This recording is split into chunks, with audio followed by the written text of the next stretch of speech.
Bienvenidos a la Cátedra de Enlace OCDE. En este episodio del arroz en Costa Rica tendremos a un invitado muy especial con amplia experiencia de investigación en el campo de la economía agrícola y que forma también parte de un equipo de investigación multidisciplinario de la Universidad de Costa Rica en el marco del Monitor OCDE, una iniciativa de la Escuela de Administración Pública, de la Escuela de Ciencias Políticas y del Centro de Investigación y Capacitación en Administración Pública con el apoyo de la Rectoría, que nos va a venir a hablar sobre este tema tan importante como lo es el arroz. Como lo han podido observar, quienes nos siguen en este episodio, este grano básico ha sido muy mediático en los últimos meses por diferentes razones, particularmente por el tema de su precio. Hoy nos expone el estado de situación del arroz en nuestro país, y es que el sector agrícola en Costa Rica ha jugado un papel muy importante para el desarrollo integral de la nación en términos de la generación de fuentes de trabajo, poder mantener un acceso a la alimentación y una alimentación saludable e inclusive proteger el ambiente con algunas excepciones, pero en la balanza se podría decir que el tema agrícola ha sido muy importante y ha arrojado resultados positivos. Quisiera darle la bienvenida a nuestro invitado, Nelson Arroyo Blanco. Cuenta con una maestría en gerencia agroempresarial de la Universidad de Costa Rica y su formación base es ingeniería agronómica con énfasis en economía agrícola. Es investigador del Instituto de Investigaciones en Ciencias Económicas. Ha dirigido investigaciones como el desarrollo de una metodología para la estimación y determinación de precios de referencia para el productor del arroz bajo el contexto de la cadena de comercialización. También ha analizado la crisis mundial de precios de los alimentos, sus causas y las medidas de mitigación adoptadas, y recientemente trabajó en la estimación de la contribución real de la agricultura a la economía costarricense.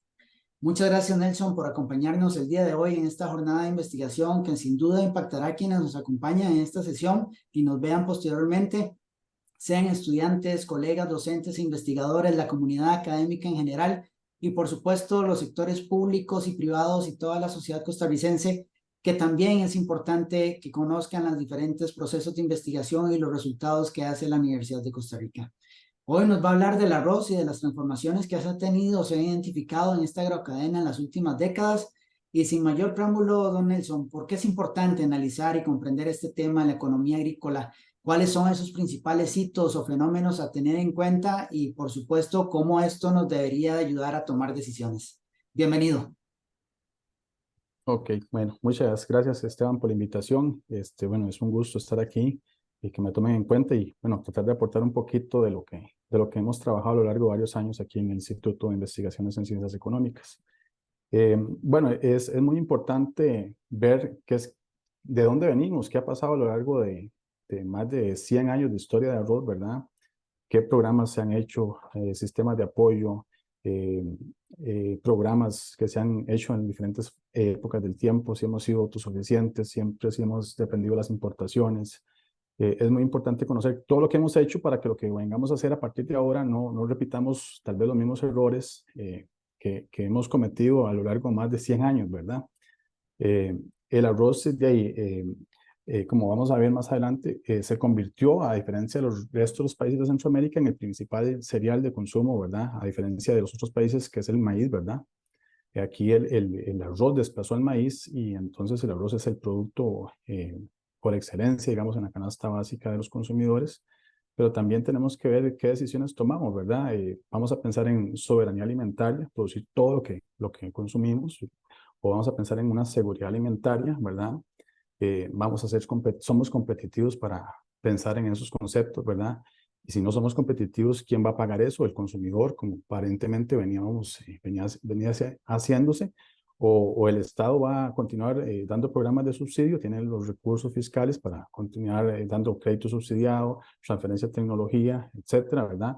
La institucionalidad del sector es una institucionalidad relativamente muy reciente comparado con caña de azúcar, con banano, con café, ¿verdad? Y pareciera que no ha tenido tal vez unos resultados tan exitosos como esas otras instituciones.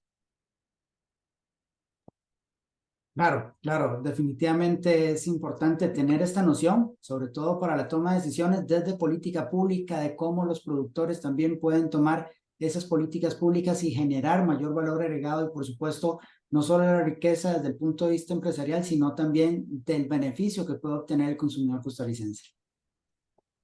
Sí, correcto.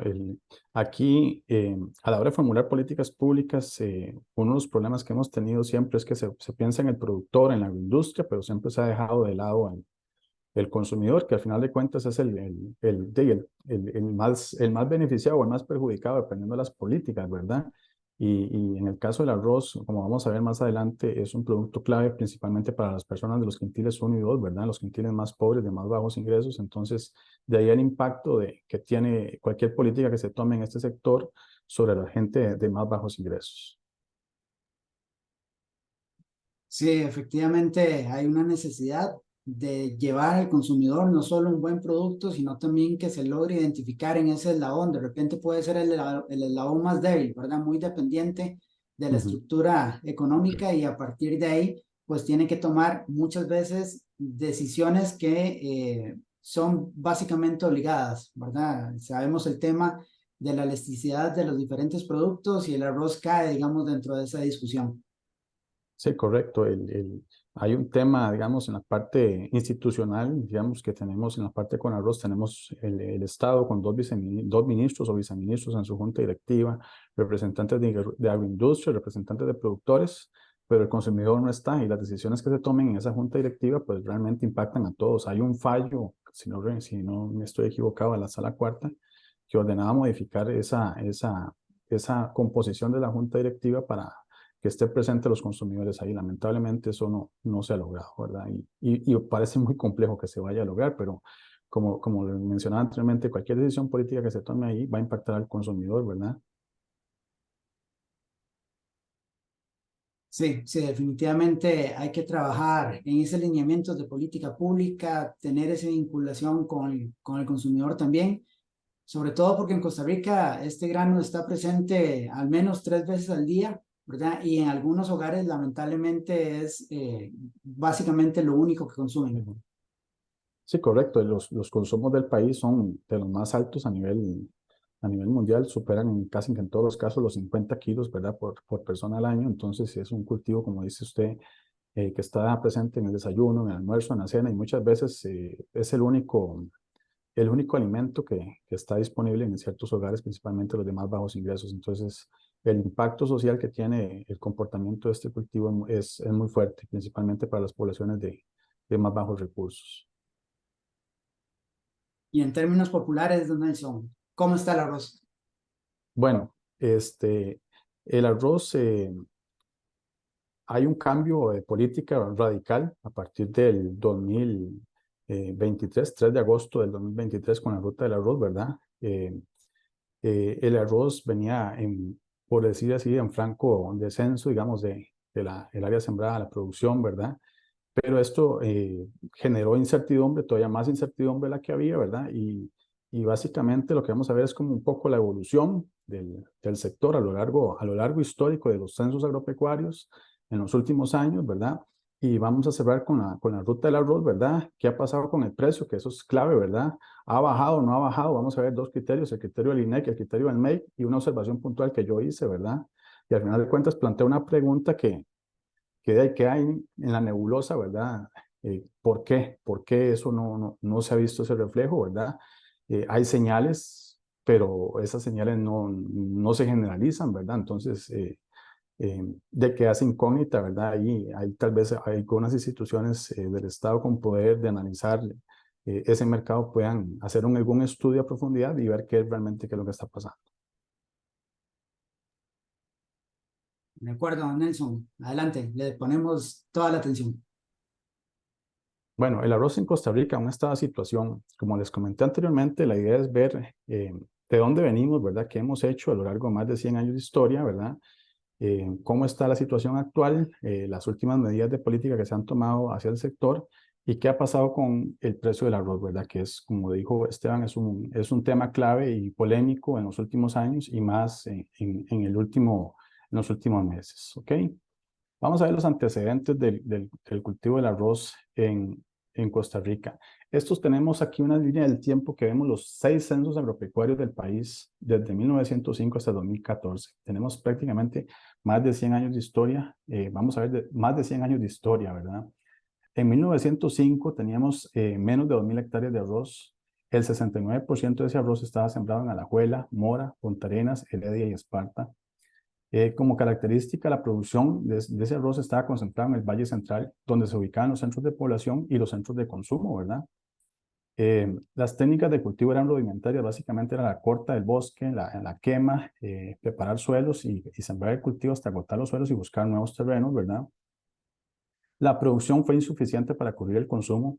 Se dependía de las importaciones, básicamente 2/3 del consumo se cubrían con importaciones. Y ya para 1930 se deroga la libre importación del grano para fomentar la producción nacional y se establecen los impuestos a la importación. Es decir, empiezan las primeras medidas proteccionistas para ver si se logra desarrollar la actividad arrocera en el país. ¿Okay?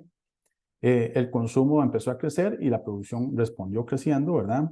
Ya para 1950 el arroz se ubica entre los 5 cultivos más importantes y como lo venimos comentando anteriormente, ya para 1950 el arroz desplaza el maíz y se convierte en el principal cereal de consumo humano, a diferencia de los restos de países de Centroamérica donde el maíz es el grano clave en la alimentación de ellos. Entonces el arroz ya para 1950 es el principal cereal de consumo en la población costarricense. Para 1955, el área sembrada creció en 50 años, creció hasta las 25.000 hectáreas, un crecimiento importante, ¿verdad? El 48% de la producción se ubicó en Nicoya, Punta Arenas, Aguirre, Carrillo y Buenos Aires. La apertura de la carretera interamericana norte, el desarrollo de infraestructura fue clave, ¿verdad? Y permitió ampliar el cultivo hacia la zona de Guanacaste, ¿verdad? Hacia esas zonas. Y ya vemos que aquí como los 5 cantones con mayor área sembrada se ubicaron fuera del Valle Central, es decir, la producción de arroz empezó en el Valle Central y por efectos de, me imagino, climáticos, desarrollo de infraestructura, topografía, etcétera, se movió hacia básicamente la zona norte, la zona de Guanacaste, ¿verdad? Y ya para los 50. El crecimiento económico de la población motivaron a que se fomentara la producción mediante el uso de maquinaria, ¿verdad? Crédito, precios de sustentación, ¿verdad? El Estado fijaba un precio, compraba ese precio y después posteriormente vendía. Y el desarrollo de infraestructura vial, que digamos que fueron ampliando la frontera agrícola, ¿verdad? Del país y abriendo nuevas zonas de cultivo. Entonces, ¿qué pasó? Que el área sembrada y la producción y el rendimiento empezaron a crecer, pero sin embargo existió la disyuntiva política respecto a la fijación de precios al productor y al consumidor. Producíamos arroz, los costos de producción eran un poco altos, ¿verdad? Y los costos eran altos, los rendimientos pues no eran tal vez los esperados, y entonces eso implicaba que el costo por unidad producida tendiera a ser alto, ¿ok? Para 1963, el área sembrada prácticamente se duplica en cuestión de 8 años, pasamos a 50.000 hectáreas. El 45% del área sembrada se ubicó en Liberia, Punta Arenas, Aguirre, Nicoya y bueno, aparece Grecia ahí como el 5.º cantón con mayor área sembrada. La actividad empieza a crecer por un aumento en la demanda, que es básicamente motivada por un crecimiento económico del país y el crecimiento vegetativo de la población, ¿verdad? Ya aquí para 1963 se empieza a ver que las fincas pequeñas disminuyen su importancia, ¿verdad? Y empieza a dar una concentración en fincas grandes y muy grandes, ¿verdad? A diferencia del café, el arroz desde 1963 tiende a concentrarse en fincas grandes y muy grandes, ¿verdad? Ya para 1965 se lanza, digamos, como el primer programa de impulso al sector agropecuario y muy enfocado a granos básicos, que es el protocolo Limón, que se impulsó a reformas que aumentaron, tratando de aumentar la productividad del grano, ¿verdad? Las empresas grandes lograron implementar de mejor manera los cambios, como fueron el uso de semilla mejorada, agroquímicos, maquinaria que les permitió aumentar los rendimientos, ¿verdad? Para 1973, el área sembrada vuelve a incrementarse, ¿verdad? En el censo del 73 a 65.000 hectáreas, un crecimiento en 10 años cercano a los 15.000 hectáreas. El 49% se ubica en Liberia, del área sembrada, ¿verdad? Liberia, Carrillo, Osa, Golfito y surge Parvita como unos cantones con mayor área sembrada de arroz. Como vimos, la finca grande fueron las que más se beneficiaron de los incentivos que dio este programa, el protocolo de Limón, ¿verdad? Y esto permitió incentivar la producción hacia nuevas zonas de cultivo, como fue el Pacífico Central y el Pacífico Sur, ¿verdad? El lento crecimiento económico y la crisis de los años 80 motivaron una serie de planes de apoyo hacia el sector agropecuario, como fueron el Programa Nacional de Granos Básicos, Trato Justo de la Agricultura entre 1978 y 1982, Volvamos a la Tierra entre 1982 y 1986. Son programas que se enfocaron mucho a la producción a la producción agrícola, especialmente granos básicos, ¿verdad? Fomentar el cultivo, buscar la autosuficiencia, eh, reducir la dependencia de las importaciones, ¿verdad? Y estos programas básicamente lo que hicieron fue incentivar mucho el crédito, ¿verdad? Para aumentar el área sembrada, otorgar un crédito en condiciones pues, accesibles para tratar de aumentar la producción. Sin embargo, la mejora de los rendimientos no fue suficiente. Ese ha sido un lunar, digamos, que hemos tenido a lo largo del tiempo, ¿verdad? Eh, que los rendimientos tal vez no son tan buenos como los que tienen otros países del mundo. Ya para 1984 volvemos a crecer, ¿verdad? El área sembrada prácticamente en 20.000 hectáreas, alcanzamos las 85.828 hectáreas, 42% se ubicó en Liberia, Parrita, Santa Cruz, Carrillo y Bagaces. Para 1984 se presenta el máximo histórico en el área sembrada, luego de vivir situaciones climáticas y económicas complicadas, ¿verdad? Eso fue un boom, digamos, el punto máximo que se puede identificar a lo largo del tiempo de la actividad arrocera en 1984, ¿verdad? Aquí, ¿qué pasó? Se generaron excedentes, ¿verdad? Cubrimos el consumo nacional del país, pero esos excedentes tuvieron que ser comprados por el Estado mediante los precios de sustentación, ¿verdad? El CNP los compró, ¿verdad? Y tuvo que exportarlos a un precio inferior al precio que compró, generando una serie de pérdidas al Estado, ¿verdad? Entonces se generaron una serie de pérdidas que limitaron el apoyo a la actividad, ¿verdad? Empezó como a desestimularse la actividad y las políticas de precio y estímulo fueron sustituidas por una mayor apertura del comercio, ¿verdad? Porque generaron pérdidas importantes al Estado. Después de 1984 se presenta una serie de fluctuaciones en los precios y las importaciones y el área sembrada. El ajuste estructural, vienen los programas de ajuste estructural, ¿verdad? Eliminan las políticas de apoyo a la producción del arroz. Y para 1985 se da como el primer paso, ¿verdad?, de crear una oficina del arroz como una institución semiautónoma. Esto salió prácticamente, era la oficina que veía el tema del arroz en el CNP, ya se independiza, por así decirlo, como una institución semiautónoma. Sin embargo, es un primer paso, fue un buen esfuerzo, pero tenía una serie de deficiencias que, digamos, no tenía como el suficiente poder o músculo institucional para velar por los intereses del sector. ¿Qué pasa? Que en el 2014, el área sembrada desciende a 52.000 hectáreas, ¿verdad? El 53% se concentró en los cantones de Liberia, Opala, Bagaces, Osa y Parrita. La década de los 90 se caracterizó por un periodo de inestabilidad. En la década siguiente también se presentaron bajos precios en el mercado internacional que motivaron a vaivenes en el área sembrada en el país. En el 2002 se da un hito importante como fue la creación de Conarroz como un ente público no estatal, ya una ley un poco más amplia, con más alcance, por así decirlo, ¿verdad? 2007-2008 surge la crisis mundial de alimentos y los precios internacionales suben fuertemente, ¿verdad? Entonces el gobierno, como parte del Plan Escudo, lanza el Plan Nacional de Alimentos. El objetivo fue aumentar la producción básicamente era arroz, maíz y frijol. Solamente las metas en arroz se alcanzaron, que fue cubrir el 80% del consumo nacional con producción nacional. Se pasaron hasta un 81%, si no me equivoco. Eh, Sin embargo, el precio internacional posterior a esto bajó, ¿verdad? Y entonces el precio de nosotros se nos quedó arriba y se creó una brecha importante entre el precio local y el precio internacional que empezó a presionar a lo largo prácticamente de 10 años a los precios locales a una tendencia a la baja relativamente moderada y lenta, pero no se incrementaron los precios. Y esto prácticamente desincentiva la producción y el área sembrada. ¿Qué pasa después del Plan Nacional de Alimentos? Bueno, los altos costos de producción, ¿verdad? Subieron los precios, ¿verdad? Los precios internacionales, los precios de los insumos, pero los precios de los insumos, a pesar de que el precio internacional del grano baja, los precios de los insumos se quedaron relativamente altos. Entonces hay bajos rendimientos del cultivo, ¿verdad? Hubo una expansión agresivísima del área sembrada, pero tal vez no se realizó con la mejor técnica o en los mejores terrenos, ¿verdad? Para permitir una mejora en los rendimientos, ¿verdad? Viene en el 2006 la apertura del mercado con el CAFTA, ¿verdad? Que abre la apertura del contingente de arroz granza, de arroz pilado. También inicia un proceso de grabación arancelaria, ¿verdad? Eh, y así como empiezan a verse la oportunidad de ingresar al mercado de América del Sur, ¿verdad?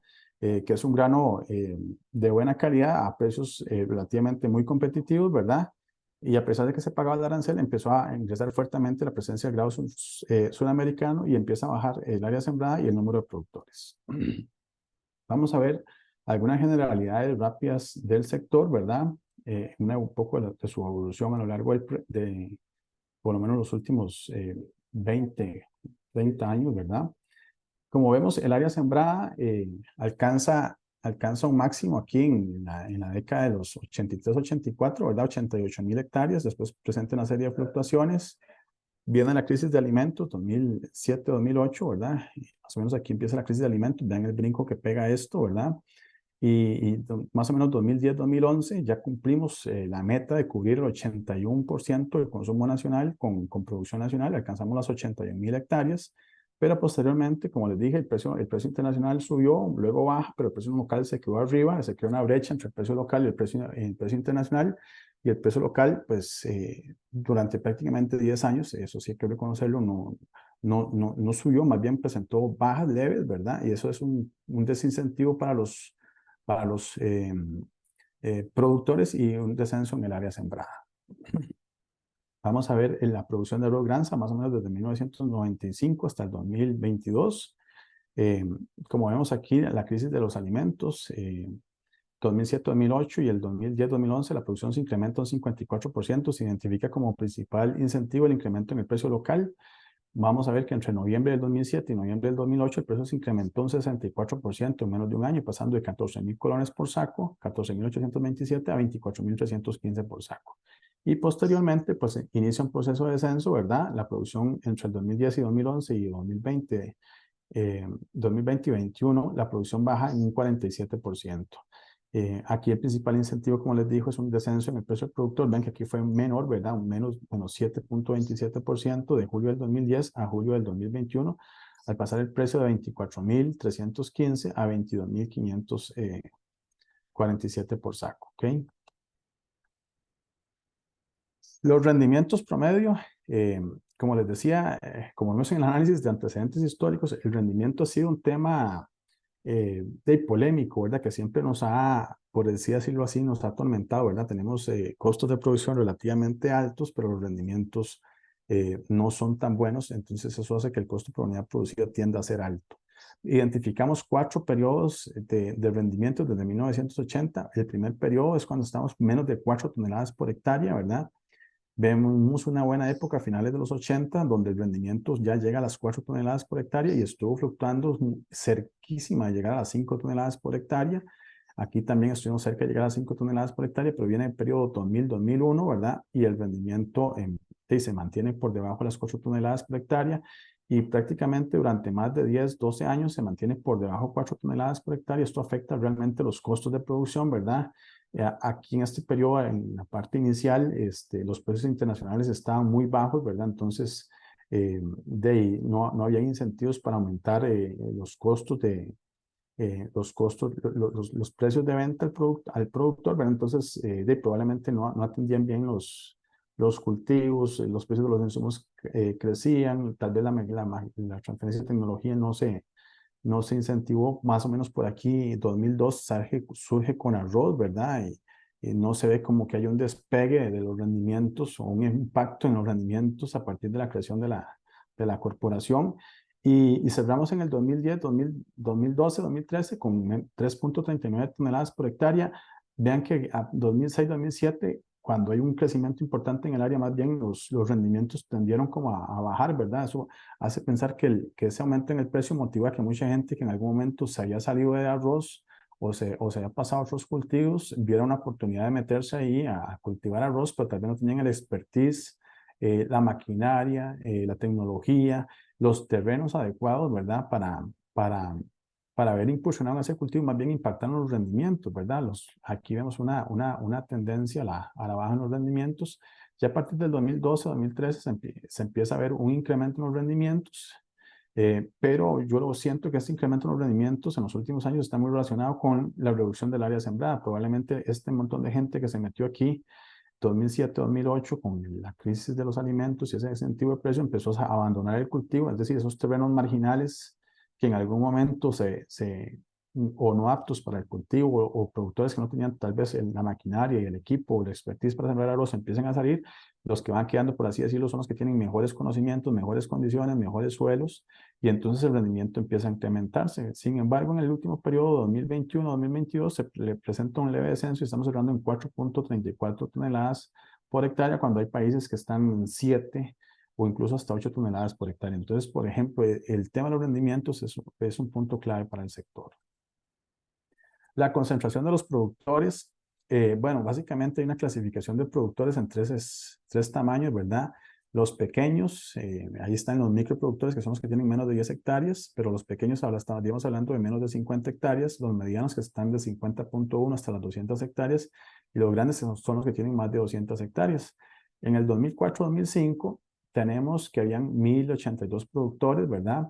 Y se estaba presentando un descenso en el número de productores. Llegamos 2007-2008 cerrando con 828 productores, cerca de poco más de menos de 200 productores de lo que había en 2004-2005. Viene la crisis de alimentos, el aumento en el precio de 14.000 a 24.000 colones, un 64% de aumento en cuestión de un año, ¿verdad? Y entonces esta caída que se venía presentando aquí se revierte y llegamos en el periodo 2010-2011 a 1.490 productores. Vean que hay un aumento importante en los productores, principalmente pequeños, bueno, en todos los estratos, ¿verdad? Pero el impacto, digamos, el crecimiento más fuerte, podemos verlo tal vez en los productores pequeños, hay un crecimiento importante en medianos y tal vez no tan fuerte en productores grandes, pero por su extensión tienen un peso importante. ¿Qué pasa después? Que después del periodo 2010-2011, aquí la producción creció tanto que más bien la meta era un 80%, se alcanzó un 81%, y más bien las industrias tenían problemas ya para recibir el grano. Entonces hubo como un proceso de desincentivo, ¿verdad?, hacia la producción, porque más bien habían productores que tenían problemas para entregar su cosecha. De hecho, algunas plantas del CNP que estaban inactivas se activaron para almacenar el grano, ¿verdad? Y entonces entre el periodo 2010-2011 y el 2021-2022, el número de productores se redujo, ¿verdad?, en un 64%, presentándose una disminución total de 956 productores, de los cuales 763 fueron pequeños productores. Entonces vemos una caída importante, básicamente en el total de productores, ¿verdad? Prácticamente de la tercera parte de lo que hubo en el periodo 2010-2011, pero el impacto más fuerte básicamente es en los productores, en los pequeños productores. ¿Cómo vemos la composición porcentual de los productores? Bueno, ahí prácticamente podemos decir que históricamente el 80% son pequeños productores, los medianos andan alrededor de un 13 o un 15%, y los grandes andan alrededor de un 6%. Entonces, básicamente los productores, el sector está muy concentrado en pequeños productores, los grandes son pocos, realmente pocos, pero ahora vamos a ver cómo se comporta esto en el área sembrada, es decir, cómo se reparten el pastel del territorio, de la tierra que ellos tienen. Igual aquí vemos, bueno, teníamos 60.000 hectáreas, 2004-2005, viene el problema en franco descenso, el área sembrada, 2007-2008, la crisis de alimentos, y empieza a verse un repunte en el crecimiento del área sembrada, ¿verdad? Y alcanzamos en el 2010-2011 el segundo máximo histórico, que fueron 81.000 hectáreas. Aquí fue cuando las industrias más bien tuvieron problemas ya para recibir la cantidad de arroz que se estaba generando en el país, ¿verdad? Y entonces empieza un proceso como de desestímulo o desincentivo al sector, y empiezan a bajar los precios, ¿verdad?, de forma sostenida, y empieza a reducirse el área sembrada. Entonces, para el periodo 2010-2011 y el 2021-2022, el área sembrada se redujo en un 56%, presentándose una disminución total de cercana a las 45.815 hectáreas, de las cuales 37.700 hectáreas corresponden a secanos. Secanos son los terrenos que dependen básicamente de la lluvia, no tienen riego, y cerca de 8.114 hectáreas en zonas de riego. Es decir, aquí hay garantía en esos terrenos, hay garantía de que usted va a tener, puede sacar 2 cosechas al año y no va a tener riesgo de que le pierda la cosecha por falta de riego, ¿ok? Cuando vemos la composición porcentual del área sembrada, de acuerdo al tamaño de los productores, vemos que de los pequeños, vimos en el gráfico anterior que representan cerca de un 80%, ¿verdad?, del total de productores, pero el área que ellos concentran es realmente pequeño. Básicamente, podríamos decir que el pequeño productor tiene un 20% del total del área sembrada. Los medianos, que son básicamente un 15% del total de productores, tienen cerca de un 23-25% del área sembrada, Y los grandes, que son realmente pocos, hemos visto que eran cerca de un 6%, es decir, son 33 productores grandes. En el último periodo, 2021-2022, concentraron el 56% del área sembrada. Entonces, vemos lo que se decía del censo de 1963, que hay una tendencia hacia concentración de la producción en productores medianos y grandes, ¿verdad? Entonces aquí vemos que el área sembrada de productores grandes y medianos prácticamente supera, casi llega al 80% del total de área sembrada de arroz en el país, están en productores medianos y grandes, ¿verdad? Ahora, otro punto importante que comentábamos con Esteban al inicio es que quiénes son los que consumen el arroz en el país, ¿verdad? Entonces, el consumo promedio de arroz por quintiles de ingresos en una encuesta nacional de ingresos hogares del 2018 se muestra en este cuadrito. Vemos que el quintil 1 es el que más consume arroz, básicamente un 27% del consumo total. El quintil 2 tiene un 25%, es decir, que entre los quintiles 1 y 2 se está consumiendo el 52% del arroz del país. Y vemos que el quintil 10, que es el que tiene mayores niveles de ingresos, el consumo es apenas de un 10%, 27 kilos, versus quintil 1 y quintil 2 que andan cerca de 50 kilos. Entonces, definitivamente el arroz es un cultivo que tiene un fuerte impacto en, en las personas de los quintiles unidos, es decir, las personas de menores ingresos. Bueno, ¿qué pasa? Bueno, desde 1900, desde más o menos 2013 se vienen haciendo intentos por liberalizar el precio del arroz que se han venido posponiendo, ¿verdad? Básicamente el único incentivo que quedaba de protección del Estado, ya no hay créditos subsidiados, ya no hay donación de maquinaria. Entonces, prácticamente el único elemento que quedaba era la fijación del precio. Esa fijación del precio estaba básicamente fundamentado en la Ley de Promoción de la Competencia, el artículo 5, ¿verdad? Que en situaciones de excepción el precio se podía regular, pero bueno, eso pasó de ser de excepción a regularse de oficio, ¿verdad? Entonces, a pesar de que se habían hecho varios esfuerzos, se pasó a un sistema de bandas que el objetivo era ir aperturando las bandas, como pasó con el tipo de cambio, ir aperturando las bandas, ¿verdad? De los precios del arroz, no se logró. Entonces, viene el nuevo cambio de gobierno con otro cambio de políticas, lanzan la ruta del arroz. Esto, bueno, es una imagen de la página del MEC, donde anuncian en junio del año pasado el lanzamiento de la ruta del arroz. La ruta del arroz se implementa el 3 de agosto de 2023. Básicamente tenía dos objetivos. El primero era la eliminación de precios al productor y al consumidor, que era, por ejemplo, eliminar el único, digamos, incentivo de apoyo que quedaba al sector arrocero, y era el único producto en el país que mantenía, producto alimenticio, ¿verdad?, que mantenía regulación de precios. Los demás eran servicios públicos como el agua, la electricidad, los combustibles, los pasajes de autobús, pero era el único producto alimenticio que quedaba con esquema de fijación. Esto se lo elimina esta ruta del arroz, pero además reduce los aranceles. Reduce los aranceles. En el caso del arroz pasó de pagarse, las importaciones de arroz pasaron de pagar un 36% a 4.5% para granza y de 5% para arroz pilado. Entonces, la reducción de los aranceles ya venía de camino, por así decirlo, con el CAFTA. El CAFTA se firma en el 2016, hay un proceso de grabación arancelaria, ¿verdad? Viene el proceso paulatino, pero en el 2025 ya la grabación debe ser total. Entonces, el arroz que iba a entrar de Estados Unidos a partir del 2025 iba a ser libre de impuestos y cantidades ilimitadas. O sea, nos quedan 2 años. Adelantó ese proceso, pero además lo extendió a cualquier parte del mundo, ¿verdad? Y básicamente el objetivo de estas dos medidas era impactar el precio del consumidor. Como vimos, es un producto que impacta fuertemente en los consumidores de los quintiles unidos, los quintiles de más bajos ingresos.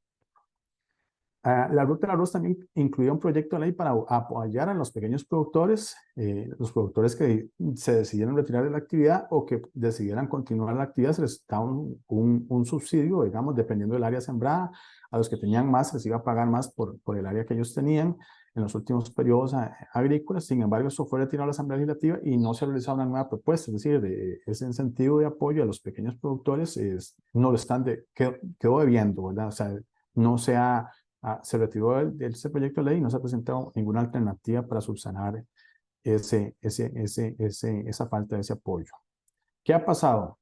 Bueno, de agosto, el 3 de agosto del año pasado, se lanzó esta política y ¿qué es lo que vemos en las noticias? 7 meses de la ruta del arroz, disminución de precios no llegan al 1%, ruta del arroz sigue sin bajar de precio para el consumidor, promesas de Chávez para bajar el precio del arroz sigue sin cumplirse y bueno, ustedes pueden buscar infinidad de noticias, van sobre el mismo eje. Pero bueno, ¿cómo entendemos un poquito esto? Vamos a ver qué es lo que ha pasado. Eh, Realmente 7 meses de la ruta del arroz, la disminución no podía darse de forma inmediata. Como ustedes saben, bueno, las industrias compran arroz, lo almacenan y por políticas de seguridad alimentaria el país mantenía existencias por lo menos 2 meses, mantienen por existencias por al menos 2 meses de arroz en reserva. Incluso en algunos cálculos que yo hice ahí, viendo las existencias que tenían los boletines estadísticos de Conarroz, eh, los datos que habían en el último boletín, más o menos ahí calculando, podía haber existencias hasta para 5 meses de arroz. Entonces, era imposible que ya el 15 de agosto del año pasado se presentara una baja en el precio del arroz porque siempre cuando había decretos de fijación de precios para alza o para abajo, se daba un periodo para que los industriales gastaran sus existencias y después se realizara el ajuste. Entonces, una vez que se acabaran las existencias, podríamos empezar o se debería empezar a palpar un cálculo, una rebaja en el precio del arroz. Pero bueno, más o menos eso podía haber llegado hasta finales de diciembre, principios de enero, y eso no se presentó. Entonces, ¿en qué se basan estas noticias? La mayoría dice que se basan en el indicador que calcula el índice de precios del consumidor, el INEC, ¿verdad? La metodología, cuando ven el índice del insumo del arroz, ven que no ha bajado.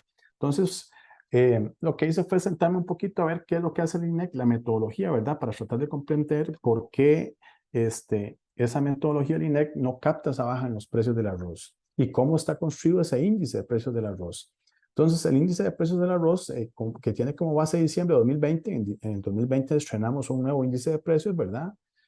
Tiene su origen en la encuesta nacional de ingresos hogares del 2018. Entonces, básicamente, lo que está captando el IPC que tenemos actualmente son unas personas de consumo, ¿verdad?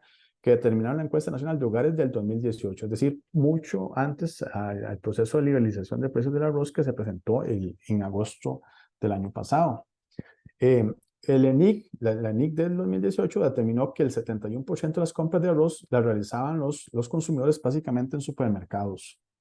La selección de la muestra que se utiliza para hacer el IPC es una muestra representativa tanto de zonas urbanas y rurales, ¿verdad? Muestrea comercios en zonas urbanas y rurales, recolectan precios en 53 distritos urbanos, de los cuales 47 están en la región central y 6 restantes se ubican en las diferentes regiones de planificación. Por ejemplo, Guapiles y Limón representan la Huetar Caribe, San Isidro en general, la región Brunca, Punta Arenas, el Pacífico Central, Liberia, Chorotega y Quesada, la región Huetar Norte.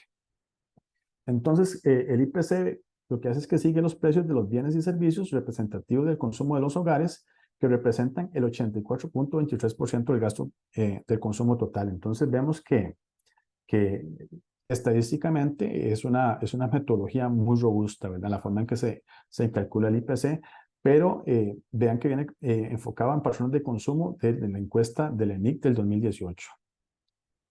¿Cómo hace el INEC el procesamiento o el levantamiento de estos precios? El INEC documenta esos precios todas las semanas, es decir, todas las semanas sigue el monitoreo de los precios, ¿verdad? Y los presenta en cálculos mensuales, es decir, ahí es donde calcula el índice y las ponderaciones, ¿verdad? Entonces, no es en un momento del mes, sino durante todas las semanas se da el seguimiento de esos precios, ¿verdad? En el caso del INEC, por lo que logré leer o estudiar, recolectan aproximadamente 113 precios cada mes, ¿verdad? Que cumplen con las especificaciones que hacen referencia a marcas que tienen mayor presencia. Esto es muy importante, creo, para entender un poco la metodología y los resultados del INEC. Entonces, el INEC se marca en marcas que tienen la mayor presencia, ¿verdad? Es decir, yo diría que, digamos, ese término mayor presencia me da a entender que son las marcas como líderes o las marcas que se encuentran en la mayoría de establecimientos, ¿verdad? En 59 establecimientos comerciales, es decir, supermercados y pulperías, y se registran los precios exactamente los mismos paquetes y los mismos establecimientos. Entonces, vemos que son más o menos 113 precios, ¿verdad? En 59 establecimientos, en 53 distritos.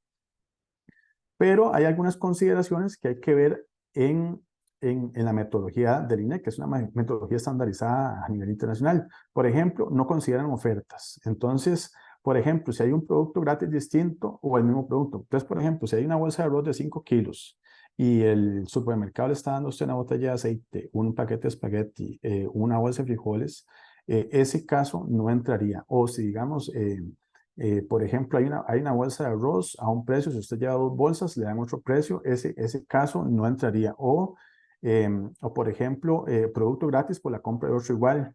Entonces, si digamos que, qué sé yo, que tienen el precio de la bolsa 2 por 1, eso no lo consideraría el INEC al momento de hacer la observación por cuestiones metodológicas. Entonces, todo lo que son ofertas prácticamente quedan excluidas de los rastreos de precios que hace el INEC. Entonces, básicamente, para un resumen, la idea busca marcas representativas, las marcas de mayor presencia, y excluye las ofertas. Entonces, partiendo de eso, vamos a ver qué es lo que hace el Make, cuál es la diferencia con lo que hace el Make. Bueno, el Make lanza esta, esta aplicación o este programa, ¿verdad? Que es Mi Mejor Compra. Actualiza información de precios de varios productos. Por ejemplo, aquí dice que en el momento que yo hice este pantallazo de la página del Make, dice que incorporaron 26 comercios adicionales a las observaciones que ellos realizan. Y esto es un claro ejemplo, digamos, de lo que usted podría obtener. Aquí usted escoge el producto, la calidad, la presentación de la bolsa de arroz, y dice que del 22 de mayo al 30 de mayo hizo la observación de precios. Y lo que hace es que ordena las marcas, ¿verdad? De menor a mayor en los diferentes establecimientos comerciales. Y bueno, no se ve tal vez aquí, pero las marcas, por lo menos de mi parte, son marcas, estas primeras, las que están liderando, son marcas tal vez no son representativas o no, por lo menos no eran conocidas de mi parte. De hecho, esta semana que estuve trabajando esta presentación, conocí un montón de marcas de arroz, ¿verdad? Que no sabía que existían, ¿verdad? Entonces, eso es interesante. Entonces, siguiendo con un poco la metodología del Make, Mi Mejor Compra lo que hace es que documenta los precios encontrados en comercios ubicados en 116 comercios. O sea, prácticamente ya está duplicando la observación del Make, está aplicando la que hace el INEC, ¿verdad? 116 comercios ubicados en 46 cantones de todas las provincias del país, y los ordena de menor a mayor, separados por las categorías de interés del grano, es decir, 99%, 95%, 90%, 80%. Pero a diferencia del INEC, que consulta solamente las marcas representativas, es decir, como las más importantes o las que más se repiten en todos los supermercados, consulta todas las marcas presentes en los establecimientos. De ahí es que ven uno cuando hace este análisis aquí en la página del Make, pues ve un montón de marcas que no las había visto nunca, ¿verdad? O son poco conocidas, por así, son marcas, por así decirlo, no tradicionales.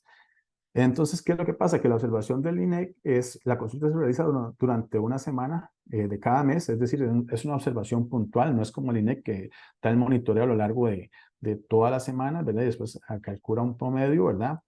Y el MEC escoge al azar los comercios del monitoreo, o sea, no hay un muestreo estadístico, ¿verdad? Es decir, esto es un sondeo, ¿verdad? No es un muestreo estadístico, por lo tanto, tal vez no permite hacer generalizaciones. Sin embargo, viendo estos resultados del MEC, me generan una señal, ¿verdad? Que pareciera que sí algo está pasando con los precios del arroz. Curiosamente, bueno, por aspectos metodológicos, creo que el INEC no los está captando. Y básicamente es por aspectos metodológicos, ¿verdad? El excluir, solo buscar marcas representativas, el excluir ofertas. Entonces, yo dije, bueno, aquí algo está pasando, voy a hacer una observación puntual. No tiene ningún criterio científico, ¿verdad? Simplemente es una observación puntual de tres cadenas que las hice prácticamente de mi escritorio, ¿verdad?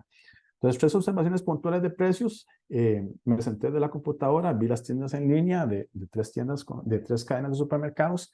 Y en el primer caso tenemos el caso de Walmart. Aquí tenemos las calidades, hay 2 calidades, 99.5 grano entero, ¿verdad? Tengo la presentación, el precio, y calculo un precio por kilogramo. Vean que están entre 950 y 818 colones. Indiana, esta es una presentación en tarro de 99 granos, 99% grano entero, arranca entre 963 y llega hasta 793 colones. Vea que previo al decreto que fue derogado, estas calidades de 100% grano entero hasta 95% grano entero deben dar entre 975 y 946. Entonces aquí vemos que los precios han tenido una leve baja, ¿verdad? En la calidad 99% grano entero. Igual cuando vemos la calidad 95% grano entero, arrancamos desde los 800 891 colones y llegamos hasta Sabe Más de 702. Estos dos ya ahorita les explico por qué los metí aquí y no los consideré en el orden. Este caso era por ejemplo, una bolsa de arroz Luisiana que decía que estaba 95% grano entero, 4 kilos a 3.540, es decir, 885 colones por kilo. Pero en la página web de Walmart decía que si yo me llevaba dos bolsas de esas, es decir, 8 kilos, me las dejaban en 5.600, es decir, el precio me bajaba a 700 colones. Vean que sería prácticamente el precio más bajo, la calidad es 95.5 y muy por debajo del mínimo que había establecido el decreto previo, que era de 946. Este es un ejemplo, ¿por qué lo puse aquí? Porque es un ejemplo claro de un precio que sí ha bajado, ¿verdad? Atractivo por una oferta, pero que la metodología del INEC, por el esquema de la metodología rígida que tiene, es una metodología internacional, no permite considerar esta oferta, digamos, de 2 por 1, o sea, es decir, dos bolsas por 5.600 colones. Entonces, siento que hay diferencias metodológicas importantes entre lo que es el INEC y lo que es el estudio del MEIC, ¿verdad? Igual, este es otro caso, digamos, Tío Pelón, que da una bolsa con un 10% gratis, es decir, que esta bolsa era de 1.8, la subieron a 1.98 kilos. Vean que el precio por kilo baja a 868 colones. Si vemos otro Tío Pelón de 4 kilos, el precio andaba en 946. Este sería otro arroz que si fuera una marca representativa de arroz, al meter 10% adicional, el estudio del INEC no lo va a considerar. Y cuando vemos la calidad, 80% grano entero, vemos que arranca desde 669 colones hasta 593 colones, cuando el decreto previo había establecido un precio de 702 colones. Entonces, pareciera que sí hay una baja en el precio. Aquí vemos que las marcas, ahí predomina mucho esta marca indiana y Sabe Más, ¿verdad? Que son marcas privadas del supermercado, ¿verdad? Y son en muchos casos las que están un poquito más para abajo que las otras marcas. Hicimos el mismo ejercicio, o hice el mismo ejercicio en Perimercados, ¿verdad? Arrancamos con calidades de 99% grano entero, cerramos aquí con esta marca Montelimar, que es marca privada de esta cadena, y los precios varían entre 975 y 946. Si vemos previo al decreto, ves aquí se están manteniendo los precios que veían previo al decreto. Entonces vemos un caso como que aquí los precios pasan lo que capta el INEC en sus estudios. Vemos que no hay variación, ¿verdad? Cuando vemos las marcas inferiores, perdón, la calidad inferior de 80% grano entero, ¿verdad? Tenemos estas 6 marcas aquí, 80% grano entero, los precios varían de 702 a 694 y el precio del MEIC previo al decreto era 702 colones por kilo. Vemos que prácticamente todas, excepto esta última presentación, están o en el precio que se había acordado o previo al decreto o solo esta que estaba un poquito por debajo. Igual hice este caso en Mega Super. Aquí en Mega Super entré por este Corner Shop, que es una tienda como en línea que vende productos de Mega Super, ¿verdad? Y vemos un caso muy parecido al que es de Perimercado. Las calidades de 99% grano entero andaban entre 975 y 950 colones, ¿verdad? Muy parecido a lo que estaba previo al decreto que fue derogado, ¿verdad? Entonces aquí igual, si estos precios los tomara el INEC, no refleja ninguna variación en el precio, ¿verdad? En el caso del 80% grano entero, andará entre 716 y 683. Vea que dos precios están en el precio previo al decreto, que fue derogado, entonces no hay cambios en los precios. Entonces, fue un dilema porque, bueno, de esta observación puntual de 3 cadenas de supermercados, una me dice que si hay unas variaciones en el precio, o sea, se están viendo precios en el caso de Walmart un poquito más bajos de los que habían previo al decreto, ¿verdad? Que sin la ruta del arroz esos precios no se hubieran visto, ¿verdad? Pero en Perimercado y en Mega Super vemos que hay unos precios muy bajos, o sea, un poquito más bajos que el decreto, pero no son mayoría, o sea, la mayoría más bien mantienen la tendencia del decreto que se derogó, o sea, no hay cambios en los precios. Entonces, una de las cosas que podemos concluir es que la diversidad de marcas de un supermercado a otro difiere mucho, ¿verdad? Ya las marcas que tiene, por ejemplo, Walmart, son muy diferentes a las que tiene Perimercado y Mega Super. Entonces, imagínense cuando usted extiende esto a 50 supermercados o el caso del MEIC que lo hace a más de 100 supermercados, ¿verdad? El universo de marcas va a variar un montón, ¿verdad? Y en el caso del INEC lo que hace es que busca que sean marcas representativas, ojalá que estén en los 50 y resto de establecimientos que ellos buscan, ¿verdad? Entonces, por la metodología del INEC, este tipo de marcas, en el caso de, bueno, aquí podemos ver que la diversidad de marcas de un supermercado a otro difiere mucho. En los 3 casos hay marca de presencia de marca privada. En el caso de Walmart tenemos los Indiana, ¿verdad? El Sabe Más. En el caso de Perimercado está Montelimar, que según me dijeron era la marca privada de ellos. Y aquí tenemos algunos arroz marca privada Mega Super, que solamente se van a encontrar estas cadenas. O sea, estas marcas de cada cadena no se van a encontrar ni en el Super Chino del Barrio, ni en otro supermercado independiente, ni en las otras cadenas. Entonces, es decir, no son marcas representativas. Entonces, por la metodología del IPC que usa el INEC, este tipo de marcas no entrarían en consideración, pues solamente van a estar en las tiendas de cadena, es decir, no son marcas representativas. Y en el caso de Walmart, pues son de las marcas que sí están presentando tal vez precios un poco más bajos. Entonces, conforme se amplíen los puntos de observación, ¿verdad? El número de supermercados, el número de marcas va a tener que incrementarse, ¿verdad? Un montón. Entonces, llego a esta pregunta: ¿por qué la baja en los precios del arroz no se ha generalizado? Y perdón, pero yo no la pude contestar, ¿verdad? No puedo contestar esa pregunta, puedo hacer montones de especulaciones, pero sí, bueno, como uno trabaja en este tema del arroz, ¿verdad? El bendito algoritmo de las redes sociales le tira unos señales ahí. Si usted empieza a buscar carros, le manda carros, le busca casas o vacaciones. Y como uno busca cosas del arroz, me salen precios como estos. Este Super Zamora, esta Sabrotico, es una marca poco conocida o desconocida en su momento, ¿verdad? No tradicional.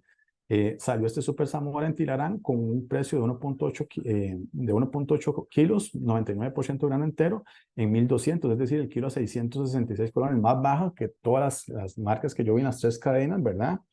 Por aquí me salió este otro de Homex en 3.000 colones, 5 kilos, es decir, aquí baja 600 colones el kilo. Esta fue una oferta de Mega Super que la guardé porque me llamó la atención el precio. Bajó el precio de 3.900 a 3.100 colones, una bolsa de 4 kilos. Es decir, el precio de esa bolsa bajó a 775 colones por kilo. Y aquí tenemos otro ejemplo, digamos, de este Super Zamora en Tilarán, una bolsa de Rolly Oreo de 99% grano entero, 1.8 kilos, 1.200 colones por kilo, por bolsa, 666 por kilo. Entonces la pregunta es: ¿por qué esa baja en los precios no se ha generalizado? Vean que estas bajas, el precio de estas marcas deberían andar, según previo al decreto, entre 975 y 946 colones. Vemos bajas cercanas a los 300 colones, 280, incluso hasta en algunos casos más de 300 colones, ¿verdad? Y este gráfico que tengo aquí es un boletín semanal que publica Conarroz. De acuerdo al último informe estadístico de Conarroz, el 57% del arroz fue importado. Y aquí dice que, por ejemplo, los costos de importación del arroz pues en Granza de Sudamérica, con 95% de grano entero, de acuerdo a los datos del TICA de la última semana, andan en 557 colones. O sea, si usted trajera arroz importado, el costo suyo andaría en 57 colones y básicamente el 57% del consumo se está cubriendo con grano importado. Entonces, bueno, se está exportando también de Estados Unidos, ¿verdad? Por los contingentes, pero más o menos por aquí andaba el costo. Es decir, que estas marcas aquí a 660 están ganando un poco más de nuestra agroindustria o importador, y, y el supermercado estarían ganándose 100 colones por kilo, pero lamentablemente puedo hacer muchas especulaciones y no puedo determinar por qué esa baja no se ha generalizado. Si hay una señal, pareciera, de que hay algunas marcas, las marcas no tradicionales o marcas eh, nuevas o poco, que no son marcas de referencia, son las que están empezando a pujar por los precios, ¿verdad? Y las marcas tradicionales, como por ejemplo estas que tal vez son de las que más vemos en todos los puntos de venta, están promocionándose con bandeos, con producto adicional, con bolsas de 2x1, le regalamos una botella de aceite, un paquete de frijoles, etcétera, y que por efectos metodológicos, en el caso del INEC, esos precios no los puede contemplar en la estimación del índice de precios al consumidor. Lo que quiero ver aquí es como la espinita, ¿verdad? De por qué esos precios no se generalizan. Aquí tal vez en algún momento Coprocom pueda entrarle a esto, ver qué es lo que está pasando, porque pareciera que en algunos sectores o algunas marcas sí están respondiendo trasladando esa baja el precio del consumidor. Podemos hacer muchas especulaciones, ¿verdad? ¿Qué será que importadores, agroindustrias están comprando barato, vendiendo caro? ¿Será que le están vendiendo barato a los supermercados y los supermercados no están trasladando esa baja al consumidor? ¿O será una combinación de ambas, verdad? pero eso son puras especulaciones que no tengo datos o no logré conseguir datos para fundamentarlos. Y esa básicamente sería mi presentación. Más bien, muchas gracias. Muchas gracias, Nelson, por el recorrido que nos ha hecho. Ha sido muy ilustrativo, efectivamente, saber lo que ha pasado en estos 100 años, cuáles han sido los picos que ha tenido el país también en términos de la evolución del grano, de la forma en que se ha cultivado, de las políticas públicas que han incentivado o no la industria como tal, y sobre todo la discusión y la pregunta del millón, ¿verdad? Podríamos decir de qué es lo que está pasando actualmente con el comportamiento no solo de los grandes jugadores, ¿verdad? Los grandes supermercados que pueden tener capacidad de empacar sus propias marcas y jugar con esos precios también, sino también con estas marcas que están surgiendo que efectivamente no son conocidas por todas las personas y que están provocando también, digamos, una especie de guerra de precios para incentivar en alguna forma el mercado. Muy interesante, definitivamente ha sido la discusión. Quisiera retomar un punto, digamos, de lo que estuvo conversándonos y tiene que ver con nuestro episodio anterior también, que don Álvaro Sofeifa y doña Andrea Irías nos estuvieron conversando acerca de las variedades del arroz y precisamente de los rendimientos que puedan tener. En ese recorrido, digamos, de conocimientos que tiene y con base en la experiencia y lo que he podido observar de esta agroindustria, podríamos decir que hay una especie de abandono de la política pública para llevar esas variedades que pueden tener mejor capacidad. Hace falta transferencia de conocimiento, de tecnología, de recursos, de que los jugadores estatales no han apoyado adecuadamente o que el mismo sector industrial o productor no se ha preocupado por hacer mejoras de cara al, digamos, al tema del arroz como tal, en su producción, comercialización, hasta que llega a la mesa del consumidor. Pucha, esa pregunta es súper compleja. Yo creo que hay una combinación de factores, ¿verdad? Este, a nivel nacional, digamos, mucho de lo que es producción de semillas está en manos de empresas privadas. Prácticamente las empresas semilleristas son empresas privadas, ¿verdad? Y entonces son las que definen casi qué semilla se produce para, y están muy ligadas incluso hasta las mismas agroindustrias, ¿verdad? Entonces, otra cosa es la parte institucional.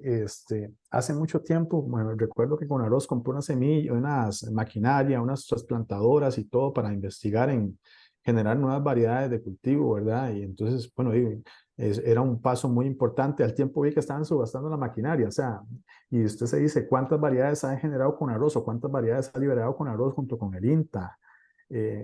Nos queda viendo, digamos, por ejemplo, usted ve a nivel de caña de azúcar, hay variedades de caña de azúcar que se dan para la región de Pérez de León, por ejemplo. Hay variedades para la región de Grecia, hay variedades para la región de Turrialba. Entonces, en el caso de caña se busca mucho el combate a enfermedades vía resistencia, donde nadie puede ingresar a un cañal prácticamente porque una vez que eso se tupe, se cierra y nadie puede ingresar ahí. Y lamentablemente en arroz ha pasado mucho el tiempo y ha sido una parte muy conflictiva en la parte institucional, ¿verdad? Al estar productores industriales, quieren jalar la cobija y la cobija tapa la cabeza, descobija los pies, entra el Estado ahí, ¿verdad? Con los ministros de Economía y Agricultura. Entonces, imagínense si metiéramos ahí consumidores, esa junta directiva saca chispas, literalmente. Entonces, siento que es muy complejo, hay una combinación de factores, ¿verdad? La parte institucional pública y la parte institucional del sector sectorial, digamos, con arroz, oficina del arroz, se han quedado viendo con esta parte.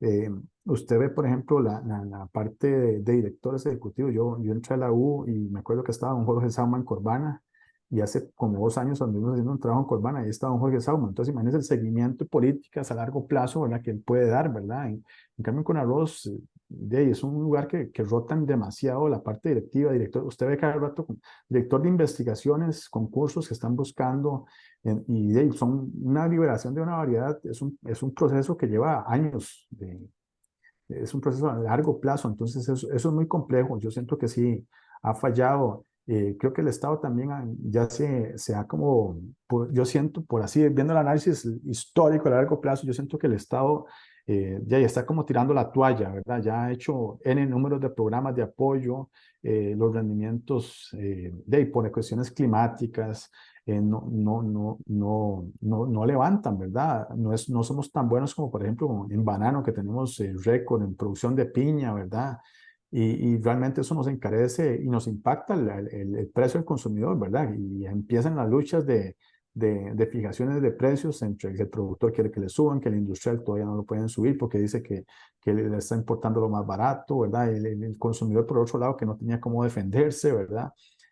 Siento que es una combinación de factores, la verdad son muchos factores los que influyen en que ese aumento en los rendimientos no se dé. Eh, Hace un tiempo yo leía que en el caso de Colombia hubo un cambio. Bueno, nosotros en el país tenemos básicamente el área de producción de arroz está básicamente en la zona de Chorotega, ¿verdad? Pacífico Central y la zona sur. La zona sur últimamente le dio muy mal con un problema de una bacteria, ¿verdad? Que está muy relacionada con el cambio climático y está provocando pérdidas inmensas, ¿verdad? Y prácticamente ha bajado muchísimo el área sembrada ahí. Pero leía una vez en Colombia que en Colombia se movió el cultivo del arroz hacia la zona Caribe, donde había más presencia de lluvias, ¿verdad? Entonces, hasta cierto punto yo me pregunto, ¿será que tal vez nosotros, o sea, eso es una especulación, no tengo ninguna base teórica para fundamentarlo, pero será tal vez que nosotros tenemos de experimentar tal vez con arroz en condiciones de territorios más lluviosos, tal vez como el Caribe, ¿verdad? El problema es que ahí tenemos cultivos muy competitivos como el banano y la piña, ¿verdad? Entonces, valdrá la pena sembrar, quitar terreno de banano, piña o ganadería, ¿verdad? Para tratar de sembrar arroz en esas zonas, ¿verdad? Que tienen mayor presencia de lluvias y tal vez disminuirían los riesgos, porque el cultivo del arroz prácticamente depende mucho, en gran cantidad, de, digamos, de la disponibilidad de lluvia, ¿verdad? De agua, para que sea exitoso. Claro, claro. Hay una dinámica importante dentro de lo que es el proceso del arroz, ¿verdad? Desde la semilla hasta que le llega al consumidor. Y a partir de ahí, don Nelson, tal vez una pregunta para cerrar y más invitar a la reflexión de las personas que nos están viendo y escuchando. ¿Cómo podría el país hacerle frente a tomar decisiones basadas en evidencia? ¿Cuáles son los datos que deberían de considerarse? ¿Cómo las metodologías nos ayudan a tomar esas decisiones también? ¿Y cómo realmente podemos incentivar un tema de soberanía alimentaria? Sea que el arroz sea el grano básico por excelencia de consumo, esa transición histórica en que se dejó, digamos, el maíz, ¿verdad? En esos hitos que nos señalaba. ¿O cuáles serían esas decisiones que, digamos, el país debería de enfrentar? Bueno, yo creo que el país debe mantener de ahí un stock, una base de producción, ¿verdad? El problema es quiénes están dispuestos, porque ya con este efecto de liberalización del precio, ¿verdad? Vamos a depender mucho de los vaivenes del mercado internacional, tanto para arriba como para abajo, ¿verdad? Entonces, prácticamente los que van a quedar son los productores que son eficientes. En algún momento hemos analizado rendimientos de fincas o de grandes productores, ¿verdad? De arroz y ellos lo tenían distribuido por lotes, ¿verdad? Incluso, entonces uno decía, bueno, es que los grandes son los buenos, pero usted veía fincas de esa misma, una parcela, un lote, digamos, de esa finca grande, con 3 toneladas por hectárea, veía otras con 6, entonces uno dice, pues, pucha, 6, o sea, muy bueno. Creo que sí tenemos capacidad de producir, ¿verdad? Pero los que queden tienen que ser muy competitivos, ¿verdad? Porque prácticamente la apertura del mercado ahora es, vamos a depender mucho del vaivén del mercado internacional. A partir del 2025 ya el CAFTA, la importación, el volumen de importación de granos y de pilado va a ser ilimitado, ¿verdad? Y en el caso de Sudamérica, con esta grabación que hizo la Ruta del Arroz, también abrió las puertas al arroz de Sudamérica, ¿verdad? Que también tiene precios incluso mejores que los del mercado norteamericano y una calidad muy buena, muy parecida a la que estamos acostumbrados a comer los costarricenses. Entonces, creo que es importante tratar de mantener, ¿verdad?, una base de producción. Creo que los que van a sobrevivir van a ser los productores más competitivos, los productores que tal vez se dediquen a producir un arroz diferenciado, un arroz libre de plaguicidas, un arroz como el Liborio Fit, ¿verdad? Tal vez logren posicionarse en las marcas, sus marcas, ¿verdad? O esa diferenciación del producto, tal como lo han hecho los microbeneficios de café, ¿verdad? Que por ejemplo, yo soy de la zona de Los Santos y allá la cantidad de marcas de café es muy diferente a la cantidad de marcas de café que usted ve en un supermercado aquí en el GAM, ¿verdad? Hay marcas pequeñitas, ¿verdad? Pero son calidades, y usted ve la calidad y el precio de ese café son muy buenos, ¿verdad? Entonces, creo que hacia eso tiene que emigrar los que queden en la producción de arroz, porque definitivamente o hacer unos cambios importantísimos en la parte de infraestructura, digamos, no sé, este proyecto PACUME, si se logra desarrollar totalmente más infraestructura de riego, eso garantizaría, digamos, prácticamente el éxito del cultivo durante no una, sino dos cosechas, incluso hasta tres cosechas, ¿verdad? Si se logra hacer una soca, pero sí, el escenario es complejo. Sí creo que debemos de mantener una base de producción. Creo que los que lo van a lograr son los que tienen rendimientos, ojalá para arriba de 5 toneladas. Los que estén por debajo de 4 toneladas probablemente no van a seguir con los costos de producción. Muchas gracias, don Nelson. Llegamos al final de este episodio del tema del arroz y ha sido un espacio realmente enriquecedor, ha sido realmente una clase magistral. Ha habido muchos elementos de realidad nacional importantes para la toma de decisiones. Hemos visto diferentes enfoques de abordar la problemática de lo que es importante para el debate público, para lo que es el debate productivo, para lo que es incluso el debate político sobre la ruta del arroz y de las grandes interrogantes que también nos deja ese cambio de paradigma dentro de la historia de la temática del arroz. Es un producto que, como lo hemos mencionado, está en la mesa de muchos costarricenses, inclusive 3 veces al día, y que a partir de ahí, estas reflexiones en que nos invitan don Nelson Arroyo y el Instituto de Investigaciones en Ciencias Económicas nos ponen realmente a pensar en cuáles son esas transferencias de conocimientos, de tecnologías, de recursos, de política pública, de rediseño de política pública, de apoyo a los diferentes sectores productivos del país para lograr niveles competitivos muchísimo mejores. También nos pone en tela de juicio o hacer un análisis crítico también de las diferentes recomendaciones que realizan organismos como la Organización para la Cooperación y el Desarrollo Económicos, que en sus informes anteriores sobre los estudios económicos de nuestro país, pues ha hecho recomendaciones en esta línea de liberar la competencia de algunos productos, dentro de esos el tema del arroz, y que también debería incentivarse la transferencia o ayudas a los productores para ser más efectivos. De nuevo, Nelson, muchas gracias, y desde la Universidad de Costa Rica les invitamos a seguirnos en estos episodios y saber más de lo que es la Cátedra de Enlace OVNI.